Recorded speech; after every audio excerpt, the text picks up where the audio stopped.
Assalamualaikum warahmatullahi wabarakatuh. Alhamdulillah wassalatu wassalamu ala Rasulillah. Amma ba'd. Akhi ukhti rahimakallah. Tatkala seorang membina rumah tangga, kemudian Allah memberikan sakinah, kedamaian, membalut hubungan suami istri dan anak-anaknya dengan cinta dan kasih sayang. Biasanya ada kekhawatiran dan ketakutan ditinggal oleh salah satu dari keduanya. Istri biasanya yang takut kehilangan suaminya, takut ditinggal sama suaminya, tinggal mati, tinggal kawin lagi, tinggal kabur.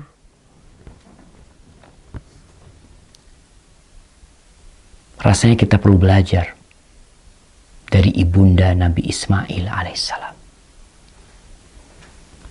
Tatkala Nabi Ibrahim alaihissalam menikahin Hajar, akhirnya Sarah, istri pertama Nabi Ibrahim, cemburu.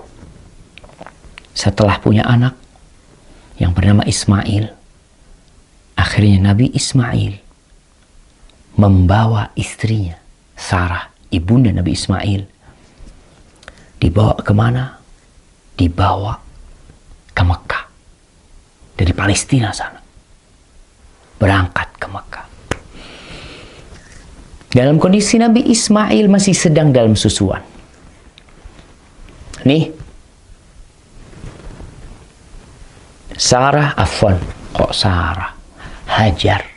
Nah, Hajar bersama Ismail ditaruh di dekat Baitullah.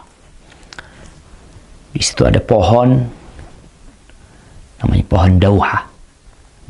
Kalau kita tahu ibu kota Qatar, Doha, itu nama pohon tuh. Ada pohon Doha di situ yang letaknya di dekat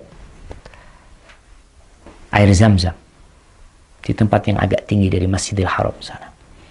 Taruh di sana, kasih air, kasih makanan. Dan di Mekah tidak ada seorang pun yang ada di sana. Lembah kosong, tidak berpenduduk. Bukan tidak berpenduduk, tidak bertanaman, tidak ada tumbuhan yang bisa dimakan di sana.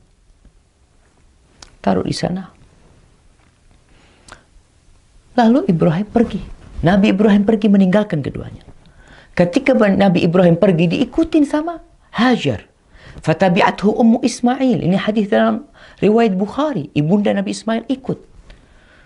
Berkata, "Ya Ibrahim, aina tadhhab wa tatrukuna bi hadzal wadi alladhi laysa fihi insun wala syai."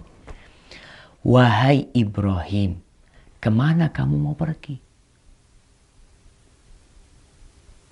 Kamu meninggalkan kami di tempat ini, di lembah yang di situ tidak ada manusia dan tidak ada sesuatu apapun di sini. Nabi Ibrahim berdiam, tidak menjawab dan tidak menoleh. Menjawab tidak, menoleh tidak. Di sini Hajar sadar, mungkin pertanyaan dia yang salah. Para istri kadangkala salah bertanya kepada suami, sehingga terjadi perang di dalam rumah. Nabi Ibrahim tidak menjawab, dan Sarah dan Hajar kemudian mengatakan, Allahu amaraka bihadza. Dirubah pertanyaannya. Tadi bertanya, kami dititipkan ke siapa di sini nih? Kok ditinggal di sini? Dirubah pertanyaannya, apakah Allah yang memerintahkan kepadamu untuk melakukan ini? Pertanyaan istri Nabi. Kata Nabi Ibrahim, na'am, iya. Idzan la yudayyi'una. Kalau seperti itu, Allah tidak akan melantarkan kami. Sudah, kau berangkat. Pulang nih. Hajar berangkat ke tempat dia meletakkan Nabi Ismail. Nabi Ibrahim terus pergi sampai ketika sudah tidak kelihatan oleh Hajar. Nabi Ibrahim menghadap ke kiblat. Kemudian berdoa. Mengangkat tangannya mengatakan, Rabbana inni askantu min dzurriyyati biwadin ghairi dhi zar'in inda baitikal muharram rabbana liyuqimus salah faj'al af'idatan minan nasi tahwi ilaihim warzuqhum minas thamarat la'allahum yashkurun. Di surat Ibrahim ayat 37. Wahai Rabb kami, bapak berat meninggalkan istrinya, tapi itu perintah yang harus dilaksanakan. Kita kalau melihat kadangkala ada orang pegawai negeri dimutasi kemana, dimutasi ke tengah hutan, tinggal istrinya, dia berangkat. Karena itu perintah atasannya. Karena itu kontrak kerja dia harus siap. Kita kadangkala taat sama perintah manusia, tapi sama perintah Allah kita meremehkan. Nabi Ibrahim selesai ditinggal, dia berdoa, angkat tangan menghadap kiblat nih. Dianjurkan berdoa angkat kiblat dan angkat tangan menghadap kiblat. Wahai Rabb kami, sesungguhnya aku meletakkan dari anak keturunanku di sebuah lembah yang tidak tumbuh tanaman di situ, di sisi Baitukal Muharram. Ya Allah, jadikan mereka orang-orang yang mendirikan sholat. Jadikan sebagian hati manusia condong ke tempat ini. Karena harus ada kehidupan di sini. Ada rumahmu di situ. Dan berikan rezeki kepada mereka dari buah-buahan. Bayangkan, Nabi Ibrahim berdoa minta buah-buahan di lembah yang kering kerontang. Itu keyakinan seorang muslim. Tidak pernah pesimis dalam kehidupan ini. Allah pasti bisa memberi. Berikan rezeki dari buah-buahan agar mereka bersyukur kepadamu. Pergi Nabi Ibrahim. Ibunda Nabi Ismail, Hajar, disusuin itu Ismail. Dia minum air yang tersisa. Dia makan kurma sampai habis. Ketika habis airnya, susunya kering, makanan habis. Dilihat Nabi Ismail dalam kondisi kehausan dan kelaparan.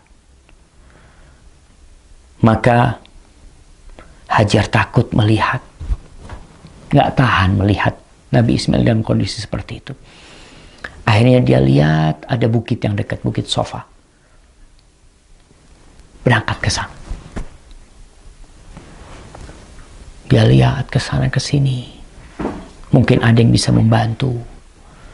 Dia lari lagi. Agak keras larinya ketika sampai perut lembah. Berangkat ke Marwa sampai 7 kali.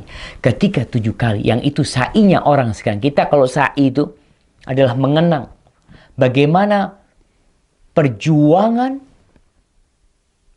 seorang ibu yang ditinggal oleh suaminya. Tidak boleh berhenti berjuang. Tetap Allah bisa memberikan rezeki dengan kun, tapi tetap harus ada perjuangan. Akhirnya setelah sampai di Marwa, dia mendengar suara. Maka dia mengatakan, Sain, turidu nafsah. Coba dengar ini, ada apa nih?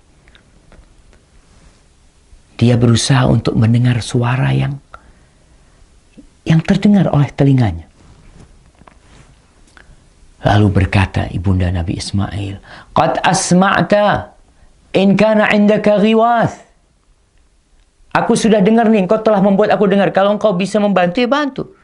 Ternyata dia melihat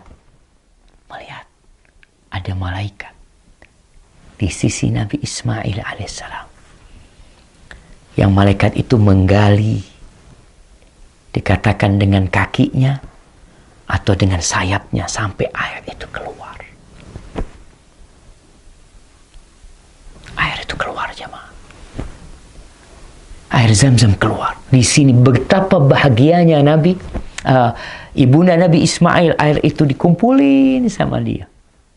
Andai kata tidak dikumpulin, kata Nabi SAW, air Zam-Zam itu akan jadi mata air yang mengalir. Maka jemaah, nih pesan untuk setiap wanita, jangan takut ditinggal suaminya. Yang memberikan rezeki bukan suaminya. Ketika lahiran, nggak ada suaminya, marah-marah sama suaminya. Suaminya tidak bisa berbuat apa-apa. Minta sama Allah, berjuang. Bagaimana Maryam berjuang melahirkan anaknya sendirian. Tidak ada yang membantu dia. Tapi yakin ada Rabbul Alamin. Semoga setiap wanita bisa mengambil pelajaran dari ibunda Nabi Ismail. Barakallahu fikum.